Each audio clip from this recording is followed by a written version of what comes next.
तो चलिए बनाते हैं हिंदी को और ज़्यादा इंटरेस्टिंग और शुरू करते हैं कबीर दास के पदों की व्याख्या। तो आज हमारे पाठ का विषय है 12वीं कक्षा के सिलेबस पाठ्यक्रम में कबीर दास के पद का अध्ययन हम करेंगे। कबीर दास के पद में कुल मिलाकर आपको 2 पदों का अध्ययन करना है 12वीं कक्षा के अंतर्गत, पश्चिम बंगाल के 12वीं कक्षा के अंतर्गत। तो पहले पद की व्याख्या मैं शुरू करता हूँ। पद की व्याख्या समझाने के पहले एक बार मैं आपको फिर से समझा दूं, जैसा कि मैं इसके पहले वाले वीडियो में आपको बता चुका हूं कि पद की व्याख्या करते समय, आलोचनात्मक व्याख्या करते समय आपको कुछ बातों का ध्यान रखना आवश्यक है। वो बातें कुछ इस प्रकार से हैं कि सबसे पहले आपको व्याख्या लिखते समय अवतरण लिखना है। अवतरण लिखने के बाद आपको संदर्भ लिखना है, उसके बाद व्याख्या लिखना है, उसके बाद विशेष लिखना है। ये भी स्पष्ट कर दूं कि कुछ विद्यार्थियों के मन में ये शंका रहती है कि सर क्या मैं बिना हेडिंग मारे पैराग्राफ को चेंज करके अवतरण, संदर्भ, व्याख्या और विशेष लिख सकता हूं या लिख सकती हूं? मेरा उत्तर है हाँ, लिख सकते हैं। मगर इस उत्तर के साथ ही एक एडवाइस भी है कि अगर आप 12वीं कक्षा तक पढ़ते हैं तो आप हेडिंग मारकर लिखिए, और आप यदि स्नातकोत्तर में पढ़ते हैं, जब बीए या एमए में पढ़ते हैं, तो फिर हेडिंग मारने की आवश्यकता नहीं है। परंतु 12वीं कक्षा के लिए हेडिंग मारना अनिवार्य है। सबसे पहले आपको हेडिंग मारना है। हेडिंग में क्या लिखना है? पहला हेडिंग होगा अवतरण। अवतरण में क्या लिखना है कि प्रस्तुत पंक्ति किस पाठ से ली गई है? तो कबीर के पद से ली गई है। प्रस्तुत पाठ के लेखक या कवि कौन है? तो कबीरदास जी हैं। इसके अलावा एक महत्वपूर्ण जानकारी आपको ये भी देनी है कि प्रस्तुत पद का मूल संकलन कहाँ से है। तो प्रस्तुत पद का मूल संकलन जो है वो बीजक नामक काव्य संग्रह से है। बीजक एक रचना है जिसमें साखी, शबद और रामायणी, कबीर के 3 तरह की रचना है, साखी, शबद, रामायणी, उन तीनों का संकलन है। उसमें से ये पद उठाकर आपको दिया गया है। केवल 2 ही पद दिए गए हैं आपको पढ़ने के लिए। तो चलिए हिंदी के फर्स्ट मॉडर्न मैन, पहले आधुनिक पुरुष को पढ़ते हैं, जो आधुनिक काल में भी खड़े होकर ऐसी बातें करते हैं कि पाथर पूजे हरी मिले तो मैं पूजू पहाड़, और घर की चक्की कोई ना पूजे पीस खाए संसार। या कहते हैं कि काखर पाथर जोड़कर मस्जिद लियो बनाए, ता चरी मुल्ला बाग दे क्या बहरा हुआ खुदा है। आज के समय में ये बातें कहना मुश्किल है। राजनीतिक तत्कालीन पार्टियां आज के समय में ये सारा कुछ नहीं कह सकते, धार्मिक एजेंडा बन जाएगा। मगर वो पहले आधुनिक पुरुष होंगे जो मध्यकाल कहें या आप भक्ति काल कहें में इस तरह की बातें कहते हैं। तो चलिए इसकी व्याख्या मैं शुरू करता हूं। सबसे पहले आपको व्याख्या स्पष्ट करते हैं। माया महा ठगनी हम जानी। कबीरदास जी इस बात को समझ चुके हैं कि माया जो होती है वो महा ठगनी, बहुत बड़ी ठगनी होती है। चलिए एक एक करके, चूंकि पद है तो शब्दों को समझने में आपको मुश्किल हो सकती है, तो एक एक वर्ड का मतलब मैं आपको स्पष्ट कर देता हूँ। माया सांसारिक लोभ मोह को कहा जाता है माया। महा मतलब बहुत बड़ा, ठगनी मतलब ठगने वाली, हम मतलब मैं, जानी मतलब हम जानते हैं। अब पूरे लाइन की व्याख्या आपको समझाते हैं। कबीरदास जी कहना चाहते हैं कि माया बहुत बड़ी ठगनी है, ठगने वाली है। इस बात को हम, इस परम ज्ञान को हम जानते हैं। क्यों महाठगनी है, बहुत बड़ी ठगनी क्यों है? इसका उत्तर कबीर जो है अगली पंक्ति में देते हैं। तिरगुण फांस लियो कर डोले, बोले ही मीठी बानी। तो कबीर इस बात को स्पष्ट करते हुए, रिफरेंस में इस बात को स्पष्ट करते हुए कहते हैं कि माया जो है वो 3 गुणों का फंदा। 3 गुण क्या क्या है, कौन से गुण है? तो देखिए हमारे वेदों के अनुसार, शास्त्रों के अनुसार 3 तरह के गुण होते हैं जो हमारे जीवन को आगे, मतलब आत्मा को परमात्मा से मिलने नहीं देते। ये कौन कौन से 3 गुण होते हैं? ध्यान से सुनिएगा। सतगुण, तमोगुण, रजोगुण। जरूरत पड़े तो लिख लीजिए।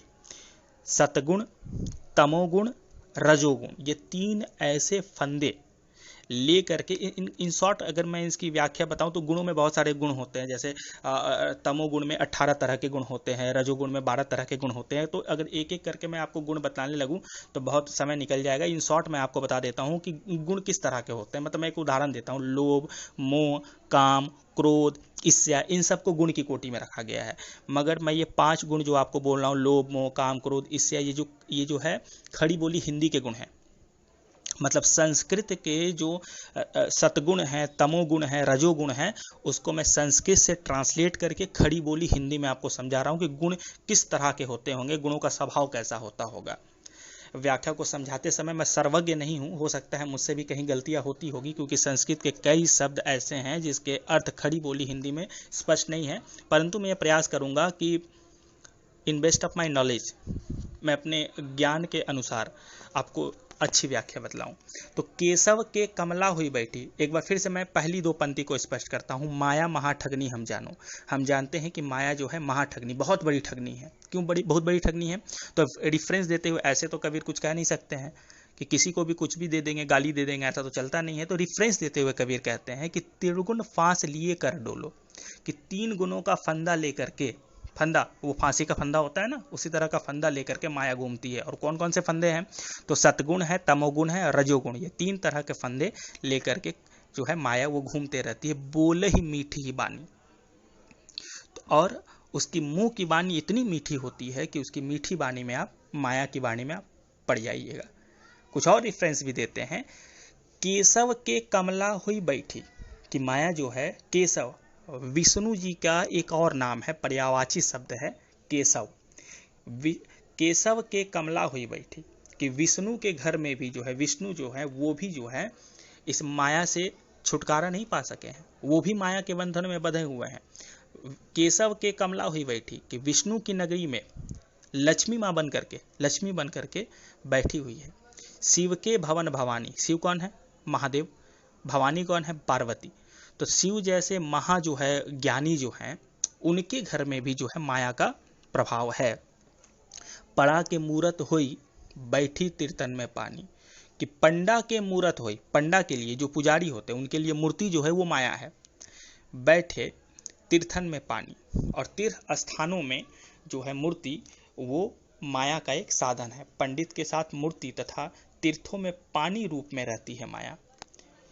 योगी के योगनी हुई बैठी, जो बहुत बड़े योगी है, जो बताते हैं कि हम सांसारिक सुखों से मुक्त हैं, हम लोभ मोह काम क्रोध से मुक्त है, ऐसे योगी के घर में भी योगनी मतलब उनकी पत्नी बैठी। राजा के घर रानी, जो राजा है, जो परम ज्ञानी है, जो पूरे राज्य को लीड करने वाले हैं, राजा के पास भी जो है माया रानी के रूप में बैठी है। काहू के हीरा हुई बैठी, किसी के लिए हीरा जो है वो माया है। काहू के कौड़ी कानी, जिसके पास कौड़ी है, समुद्र से निकलता है ना मोती जिसमें रहता है कौड़ी, तो उसको कौड़ी क्यों कहा जाता है? ये एक प्रतीक चिन्ह है। कौड़ी का मतलब कुछ नहीं, ब्लैंक। पैसे की सबसे छोटी इकाई भी होती है कौड़ी, जो बोलते हैं तुमको 2 कौड़ी भी नहीं देंगे। पैसे की सबसे छोटी इकाई कौड़ी, मतलब जिसका वैल्यू बहुत कम हो। तो किसी के पास अगर हीरा है तो वो उसके लिए माया है, किसी के पास बहुत कम पैसा है तो फिर वो भी उसके लिए माया है, वो भी उसका संरक्षण करना चाहता है। भक्त के भक्तिन हुई बैठी, जो भक्त है, ऐसा थोड़ी है कि जो भक्त होते हैं उनकी पत्नियां नहीं होंगी या फिर वो किसी तरह का माया में नहीं पड़ा होगा। अच्छा, एक बात और स्पष्ट कर दूं कि यहाँ पे माया का मतलब केवल पत्नी नहीं होता है। माया का मतलब लोभ मोह काम क्रोध, ये सब माया में आते हैं। किसी को पुत्र का माया है, किसी को धन का माया है, किसी को स्त्री की माया है। माया के बहुत सारे स्वरूप हो सकते हैं, जैसे आपको पहले ही बता दिया गया है, सतगुण तमोगुण रजोगुण, बहुत सारे स्वरूप हो सकते हैं। भक्त के भक्तिन हो बैठी, जो भक्त है उसके लिए भक्तिन जो है वो माया है। ब्रह्म के ब्रह्माणी, जो बहुत बड़े ब्राह्मण है उसकी पत्नी ब्राह्मणी, फिर उसके लिए वो माया है। कहे कबीर सुनो भाई साधो, कबीर कहते हैं समाज के सर्वहारा वर्ग से, साधारण लोगों से, क्या कहते हैं कि यह सब अखत कहानी, ये एक ऐसी कहानी है जिसे बताया नहीं गया है, इसका वर्णन कहीं नहीं मिलता है, मगर ये अकथ, जिसे कहा ना गया हो, ऐसी कहानी है। तो एक बार फिर से आते हैं कि इसकी व्याख्या आपको कैसे लिखनी है। सबसे पहले आपको अवतरण लिखना है। अवतरण में बताना है कि पाठ का नाम, कवि का नाम, मूल संकलन। इसके बाद संदर्भ, एक बार फिर से बता दूं, संदर्भ में आपको 5 क पर चर्चा करनी है। जैसे पहला क में आपको बताना है कौन, दूसरा क किससे, तीसरा क कब, चौथा क क्यों और 5वां क क्या। संदर्भ में इन 5 क पर ही चर्चा करनी है, इससे ज़्यादा नहीं करना है। कौन का मतलब होता है कि कौन कहता है, किससे कहता है, कब कहता है और क्या कहता है। तो इसके अंतर्गत आप संदर्भ के अंतर्गत लिखिएगा, कौन कहता है, किससे कहता है, कब कहता है, क्यों कहता है, क्या कहता है। तो कौन कहता है, कबीर कहते हैं। किससे कहते हैं, तो समाज के सर्वहारा वर्ग से कहते हैं। कब कहते हैं, तो भक्तिकालीन समाज, भक्तिकाल मतलब मध्यकालीन समाज में कहते हैं। क्यों कहते हैं, तो माया के प्रभाव को स्पष्ट करते हुए कहते हैं। क्या कहते हैं, यह कहते हैं कि माया जो है वो बहुत बड़ी महा ठगनी है, इसके बाद आपको व्याख्या लिखनी है। व्याख्या में आप पूरी जितनी की जितनी पंक्तियां हैं सबका व्याख्या लिखिएगा। और विशेष में आपको एक नंबर विशेष, नंबर वाइज विशेष लिखना पड़ता है। एक नंबर विशेष आपको लिखना है कि प्रस्तुत पंक्ति जो है वो उसकी भाषा जो है पंचमेल खिचड़ी या सधुकड़ी है। फिर जाके आपको दूसरे नंबर विशेषता लिखनी है, इसका विशेष से लिखना है कि छंद। छंद कौन सा है? तो कबीर की यह साखी नहीं है, इसके पहले जो 10 आप पढ़ चुके वो साखी थी, ये पद है। तो प्रस्तुत रचना पद छंद में रचित है। तीसरी विशेषता या विशेष लिखनी है कि प्रस्तुत रचना गे शैली में रचित है। देखिए, अगर आप 12वीं कक्षा तक पढ़ते हैं, 12वीं कक्षा में पढ़ते हैं या 12वीं कक्षा तक पढ़ते हैं, जैसे कि 9वीं 10वीं 11वीं 12वीं तक पढ़ते हैं, तो अगर आप 3 विशेष लिखते हैं तो ठीक है। मगर जैसे ही आप 12वीं कक्षा से आगे बढ़कर आप BA या फिर MA में चले जाते हैं तो फिर वहाँ 5 विशेष से लिखना पड़ता है। फिर वहाँ पे आपको अलंकार लिखना पड़ता है और भी बहुत सारी चीज़ें होती है जो लिखनी होती है, जो अभी मैं समझता हूँ कि आपको बताना अब मतलब बहुत अपर्याप्त है। जो बता दिया उतना ही इनफ है। चलिए बढ़ते हैं दूसरे नंबर पद के तरफ। इसमें कबीर कहते हैं कि झूठे तन को क्या गर्व हो, अर्थात कि गर्व करना कि आपका जो शरीर है, झूठा शरीर है, न क्षणभंगुर शरीर है, पंचमेल का बना हुआ जो शरीर है, क्या उसका क्या गर्व करना है। मरे तो पल भर रहन ना पावे, कि अगर पल भर भी आपका शरीर जब मर जाता है, शरीर से जीवात्मा निकल जाती है, तो आपके घर वाले पल भर भी आपको आपके मृत शरीर को घर में रखना नहीं चाहते हैं। जितना जल्दी आपको मतलब शमशान घाट तक पहुंचाने का प्रयास करते हैं। फिर ऐसे शरीर का क्या गर्व करना। अच्छा, आपको यहाँ पे एक बार रोक कर ये बतला दूं कि झूठे तन को क्या गर्व हूँ, HS की परीक्षा 2016 में इस व्याख्या को पूछा गया था। अब मन पछताए अवसर बीते, केवल इतनी दूर की पंक्ति को HS परीक्षा माध्यमिक की परीक्षा उच्च माध्यमिक की परीक्षा पश्चिम बंगाल 2018 में पूछा गया था।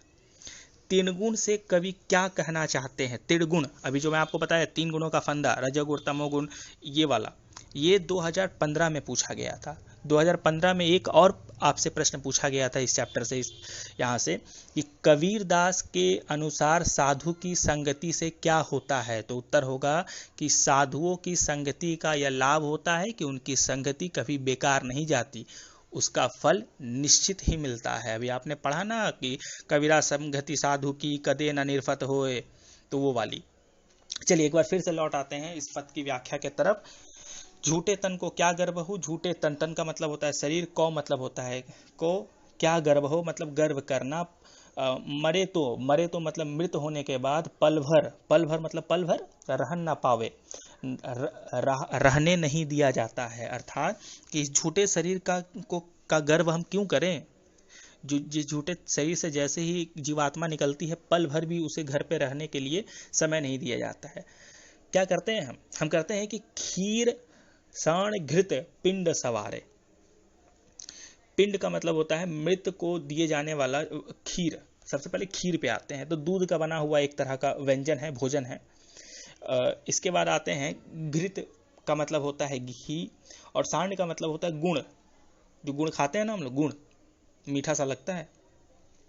तो ये सारी चीजें खा करके आप अपने पिंड को, अपने शरीर को, अपने तम को संवारने का प्रयास करते हैं। प्राण गए लव 12 जारी, कि मगर जैसे ही मतलब आप अच्छे चीज़ों को खा करके अपने शरीर को संवारने का प्रयास करते हैं, मगर जैसे ही आपके शरीर से प्राण निकल जाता है, तो इन सब चीज़ों, ये सारी चीज़ें जो है, जो आपके शरीर की जो सुंदरता है, प्राण गए लय, कि जैसे ही प्राण इससे निकल जाता है, 12 जारी, सब बेकार हो जाता है, आपको निकाल करके बाहर कर दिया जाता है। तो ऐसे झूठे तन का गर्व करके क्या लाभ है।